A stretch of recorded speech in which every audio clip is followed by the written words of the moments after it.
Hello students, आज की इस वीडियो में हम पढ़ेंगे क्लास 12th सब्जेक्ट बायोलॉजी, जिसका हम पढ़ रहे थे चैप्टर 1 जीवों में जनन।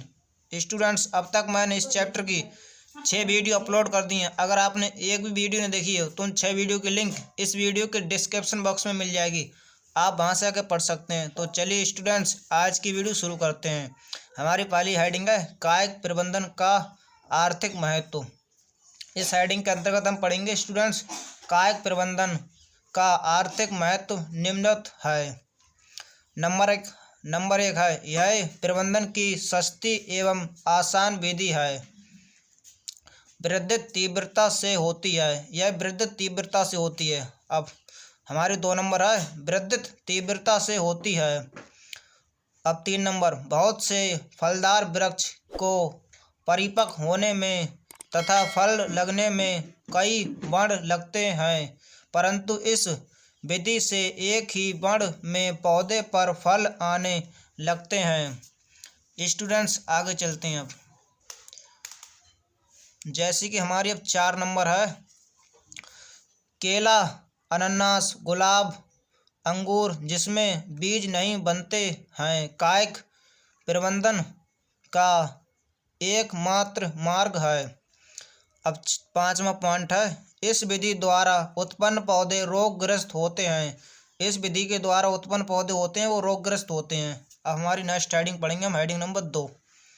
हमारी नेक्स्ट हेडिंग है यहाँ पर लैंगिक जनन।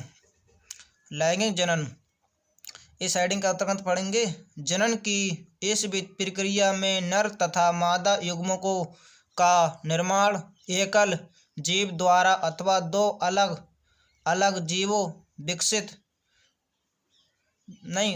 विपरीत लिंगी द्वारा होता है। अब आगे चलेंगे। हमारी नेक्स्ट हेडिंग है द्विलिंगी। हमारी नेक्स्ट हेडिंग है द्विलिंगी जीव। इसके अंतर्गत अब पढ़ेंगे द्विलिंगी जीव, जब 2 भिन्न भिन्न जनकों द्वारा नर तथा मादा युग्मकों का निर्माण होता है तो इसे द्विलिंगी जीव कहते हैं। इसका मतलब है जब 2 भिन्न भिन्न जनकों द्वारा मादा युग्मकों का निर्माण होता है तो उसे हम द्विलिंगी जीव कहते हैं। अब स्टूडेंट्स, हम पढ़ेंगे नेक्स्ट हेडिंग। हमारी नेक्स्ट हेडिंग है एकलिंगी जीव। इसके अंतर्गत हम पढ़ेंगे एकलिंगी जीव, जब 2 भिन्न भिन्न जनकों द्वारा नर तथा मादा युग्मकों से समयुग्मक का निर्माण होता है। युग्मक के विभाजन एवं वांछित से नया जीव का निर्माण होता है तो इसे हम एकलिंगी जीव कहते हैं। स्टूडेंट्स, अब चलते हैं आगे नेक्स्ट हेडिंग पर। स्टूडेंट्स, यहाँ पर हमारी नेक्स्ट हेडिंग है द्विलिंगी जीव। इस हेडिंग के अंतर्गत हम पढ़ेंगे जब एक ही जीव द्वारा नर तथा मादा युग्मकों का निर्माण होता है तो इसे द्विलिंगी जीव कहते हैं। स्टूडेंट्स, अब इसका मतलब यह है कि जब एक ही जीव द्वारा नर तथा मादा युग्मकों का निर्माण होता है तो इसे द्विलिंगी जीव कहते हैं। जंतुओं में जनन प्रवस्था का प्रारंभ उनके बाह्यिक एवं आंतरिक संरचनाओं में परिवर्तन का नियंत्रण हार्मोन एवं एंजाइमों द्वारा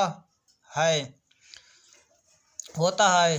कुछ जंतुओं में जनन प्रारंभ होने के समय द्वितीयक लैंगिक लक्षणों का विकास होता है। नॉन प्रोमाहित स्तनधारी जैसे गाय, भैंस, चूहा, कुत्ता, चीता आदि। हमारी नेक्स्ट हेडिंग अब मौसमी प्रजनक। इसके अंतर्गत हम पढ़ेंगे, हमारी नेक्स्ट हेडिंग है मौसमी प्रजनक। मौसमी प्रजनक प्राकृतिक रूप से वनों में रहने वाले अधिकांश स्तनधारी अपने जनन प्रवस्था के दौरान अनुकूल परिस्थितियों में जैसे चक्रों का प्रदर्शन करते हैं। इसी कारण इन्हें मौसमी प्रजनक कहते हैं। अब आगे चलते हैं। हमारी नेक्स्ट हेडिंग है सतत प्रजनक। हमारी नेक्स्ट हेडिंग है सतत प्रजनक। वे सभी स्तनधारी जो अपने जनन काल में जनन के लिए सक्रिय होते हैं उन्हें सतत प्रजनक कहते हैं। वे सभी स्तनधारी जो अपने जनन काल के लिए सक्रिय होते हैं उन्हें सतत जनक कहते हैं। हमारी नेक्स्ट हेडिंग है लैंगिक जनन घटनाएं। इस हेडिंग के अंदर हम पढ़ेंगे लैंगिक जनन की घटनाएं। चलिए शुरू करते हैं। लैंगिक जनन घटनाएं, इसकी निम्न 3 घटनाएं हैं। नंबर 1 निषेचन पूर्व घटना, नंबर 2 निषेचन, नंबर 3 निषेचन पश्चात घटना। अब इसकी हेडिंग नंबर 1 है, यानी कि इधर थोड़ा कर लेते हैं। यह है निषेचन। नंबर 1 युग्मक जनन, इसे हम कहेंगे युग्मक जनन। निषेचन की घटनाएं हैं। नंबर 1 युग्मक जनन, नंबर 2 युग्म काष्ठोत्तारण, युग्मक काष्ठोत्तारण। अब इसकी हेडिंग हम पढ़ेंगे पहली युग्मक जनन। इसके अंतर्गत पढ़ेंगे युग्मक जनन धारी नर एवं मादा दोनों के युग्मकों के निर्माण को। अब आगे चलते हैं दोस्तों। जैसे कि स्टूडेंट हम आगे आ चुके हैं। युग्मक जनन कहते हैं ये अंगुणित कोशिकाएं होती हैं। हमारी नेक्स्ट हेडिंग है समयुग्मक। कुछ शैवालों में नर व मादा दोनों युग्मक देखने में एक दूसरे के समान दिखाई पड़ते हैं, युग्मक कहलाते हैं। हमारी नेक्स्ट हेडिंग है जीवों में लैंगिकता। इसके अंतर्गत हम पढ़ेंगे। इसकी कई हेडिंग बनती होंगी। जैसे जीवों में लैंगिकता ही फर्स्ट हेडिंग है द्विलिंग पुष्प। पौधों में नर व मादा दोनों जनन संरचनाएं एक ही पौधे में पाई जाएं तो उसे द्विलिंग पुष्प कहते हैं। हमारी नेक्स्ट हेडिंग है एक लिंग पुष्प।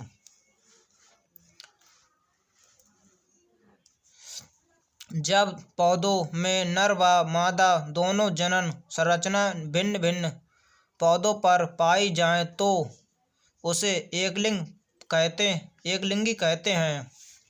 हमारी नेक्स्ट हेडिंग अब युग्मक निर्माण के समान कोशिकाएं। युग्मक निर्माण के समय कोशिकाओं विभाजन।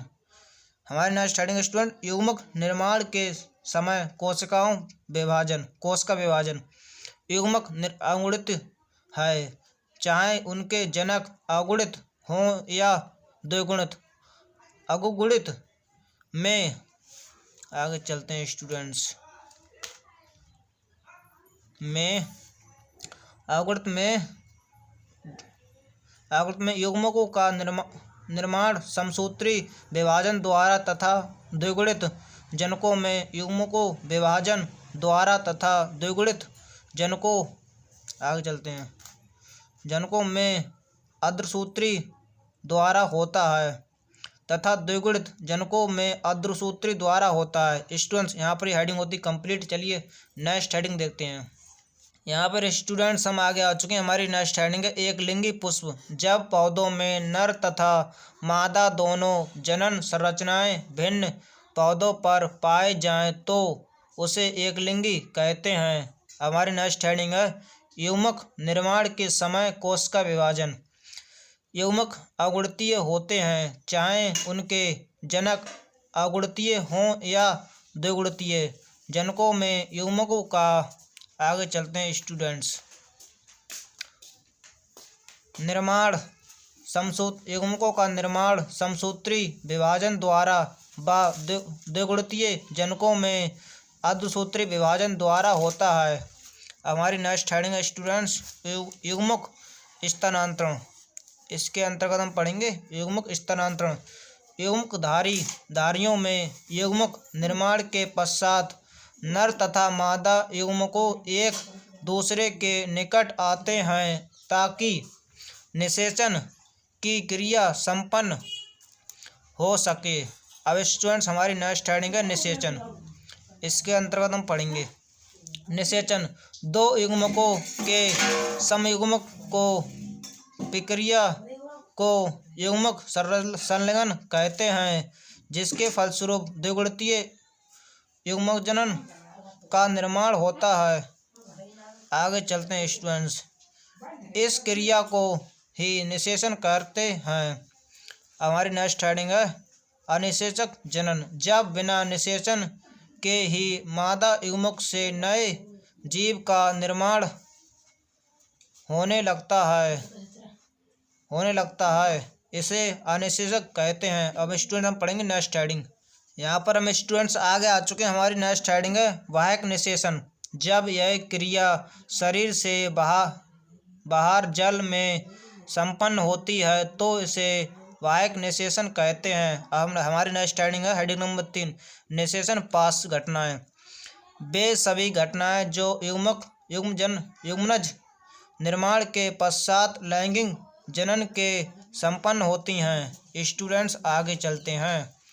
अब यहाँ पर हमारी नेक्स्ट हेडिंग है हेडिंग नंबर 1 युग्मनज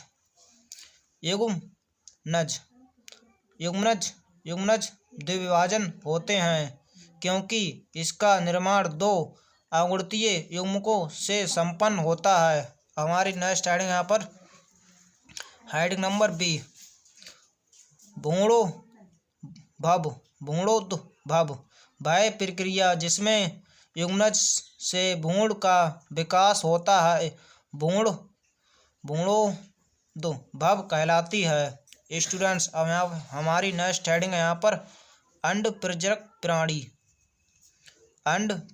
प्राणी ये निषेचन व अनिषेचन अंडे देते हैं। अब स्टूडेंट हमारी यहाँ पर लास्ट हेडिंग है इस चैप्टर की सजीव प्रतीक। यह चैप्टर की लास्ट हेडिंग है सजीव प्रतीक। इन प्राणियों में निषेचन अंडा मादा शरीर के भीतर विकसित हो कर शिशु का विकास करते हैं। बार एक ही निषेचन अवधि के पश्चात प्रसव द्वारा शिशु का जन्म देते हैं। स्टूडेंट्स यहाँ पर ये चैप्टर होता है कंप्लीट। और आज की अगर वीडियो पसंद आए तो वीडियो को लाइक करें, शेयर करें एंड हमारे चैनल विवेक सुपर स्टडी पे नए हैं तो सब्सक्राइब करें। चलिए दोस्तों मिलते हैं नेक्स्ट वीडियो में, तब तक के लिए जय हिंद, जय भारत, वंदे मातरम।